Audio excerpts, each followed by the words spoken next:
আপনারা দেখছেন ঋদ্ধি নেটওয়ার্ক, সত্যের সন্ধানে আমাদের অভিযান।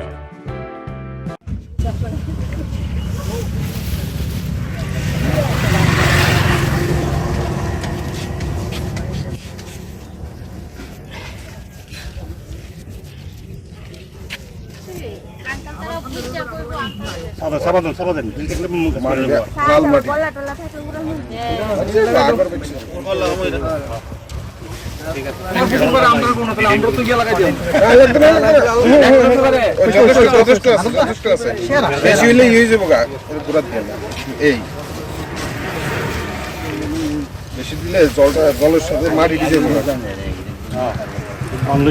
বাইক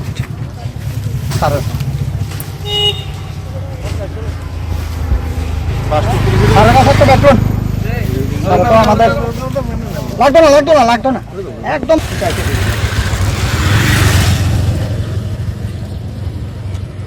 দাদু আইনি দাদু এই যে ট্রেনে ভালো হ্যাঁ এটা ভালো হয়েছে সারা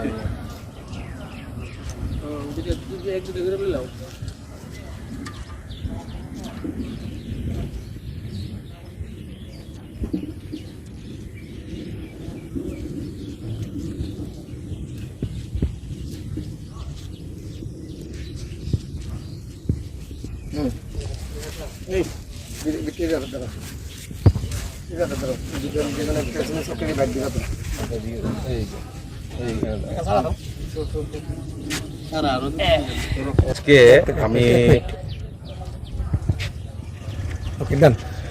আজকে আমি গঙ্গা সমগ্রের দ্বারা আয়োজিত বৃক্ষরোপণ কর্মসূচিতে নিমন্ত্রিত হয়েছি এবং নিমন্ত্রিত হওয়ায় এবং আমাকে যে ইনভাইট করেছে তার জন্য আমি খুবই আনন্দিত এবং খুবই খুশি।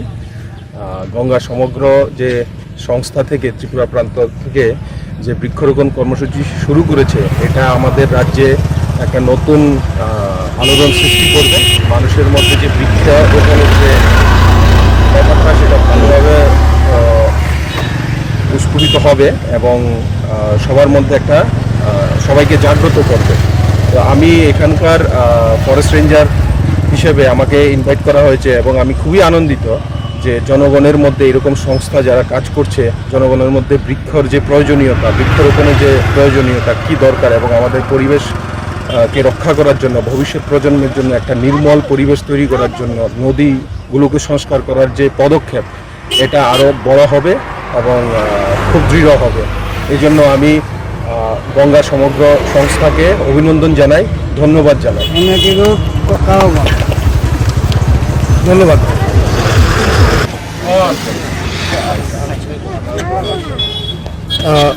নমস্কার, আপনাদের সবাইকে স্বাগতম ঋদ্ধি নেটওয়ার্কের পর্দায়।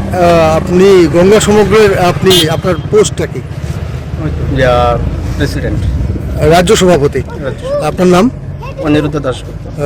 আজকে যে বৃক্ষরোপণ কর্মসূচি আপনারা গ্রহণ করেছেন, মাননীয় রেঞ্জার সাহেব আপনাদের আমন্ত্রণ এখানে এসেছেন, সেই হিসেবে কিছু বলবেন? আমাদের গঙ্গা সমগ্র দীর্ঘদিন ধরে কাজ চলছে এবং আমাদের রেঞ্জের সাহেব আমাদের সাথে খুব গুরুত্বপূর্ণভাবে আমাদের সঙ্গে দিয়েছে। এই আপনাদের মূল উদ্দেশ্য কি? মূল উদ্দেশ্য হল বৃক্ষরোপণ, পরিবেশ সচেতন রাখা এবং যে নদী নালা আছে এগুলোকে পুনরায় উদ্ধার করা এবং সংস্কার করা। এটি আপনাদের মূল উদ্দেশ্য। সেখান থেকে কি আপনাদের কোনো আবেদন থাকবে বর্তমান সরকারের কাছে? হ্যাঁ, বর্তমান সরকারের কাছে আবেদন থাকবে আমাদের যাতে সহযোগিতা করে। ধন্যবাদ।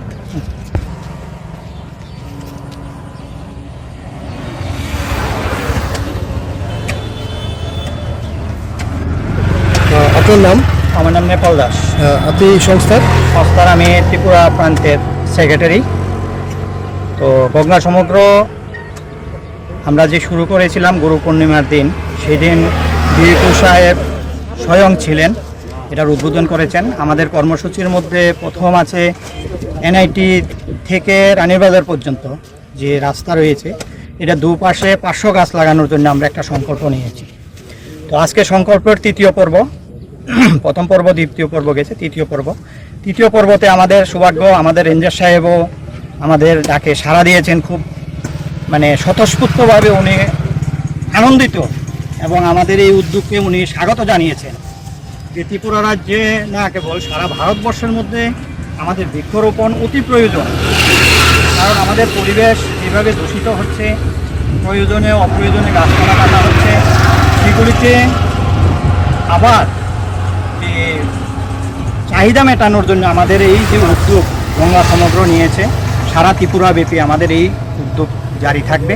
রেঞ্জার সাহেব আমাদেরকে প্রতিশ্রুতি দিয়েছে যথাযথভাবে উনি সাহায্য করবেন, এবং সেদিন আমাদের গাছ আমরা কোনোখানে পাচ্ছি না, সেদিন উনি একটা জায়গার আমাদেরকে সন্ধান দিয়েছেন, আমরা গিয়ে সেখানে গাছগুলি পেয়েছি, এতে ওনাকে ধন্যবাদ জ্ঞাপন করছি।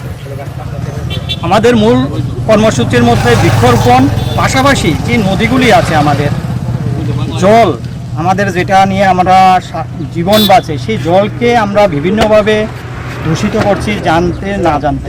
সেটাকে আমরা শুদ্ধ জল কিভাবে পরিবেশন করা যায়, নদীগুলিকে কিভাবে সংস্কার করা যায় এবং সুন্দরভাবে আবার পরিবেশের ভারসাম্য কিভাবে রক্ষা করা যায়, সেদিকে আমরা উদ্যোগ নিচ্ছি। আমাদের সঙ্গে আমাদের মায়েরাও স্বতঃস্ফূর্তভাবে ওনারা ঘর থেকে বেরিয়ে এই বৃক্ষরোপণ কর্মসূচিতে অংশগ্রহণ করেছেন, ছোট ছোট বাচ্চারা অংশগ্রহণ করেছেন। এদিকে আমরা বুঝতে পেরেছি যে আগামী প্রজন্ম আমাদের সঙ্গে তাল মিলিয়ে এই বৃক্ষকে এবং বৃক্ষরোপণ কর্মসূচিকে, গাছকে তারা গুরুত্ব দেবে এবং পরিবেশকে নির্মল রাখবে, এই আশা। পাশাপাশি আমি ত্রিপুরা সরকারের কাছে আবেদন রাখছি, আমাদের এই যে বৃক্ষরোপণ করছি আমরা, এই গাছগুলিকে সংরক্ষণ করার জন্য, রক্ষণাবেক্ষণ করার জন্য আমরা যাতে কোনো সহযোগিতা পাই, যে কিভাবে গাছগুলিকে বেরিয়ে দেওয়া যায়, বাঁশ দিয়ে হোক আর কাটা তার দিয়ে হোক, সেই উদ্যোগটা যাতে আমাদেরকে সাহায্য করেন সরকার, এই আবেদনটুকু আমি সরকারের কাছে রাখি। আজকে এখন পর্যন্ত কত সংখ্যক গাছ আপনারা রোপণ আমরা করেছেন? আজ পর্যন্ত, আজকে যদি লাগাই আমরা 250 গাছ লাগানো হবে আমাদের আজ পর্যন্ত? আজ পর্যন্ত। আজকে আমরা 100 গাছের কর্মসূচি নিয়েছি। অসংখ্য ধন্যবাদ, আপনাদের এই সাধু প্রয়াসকে আমরা ধন্যবাদ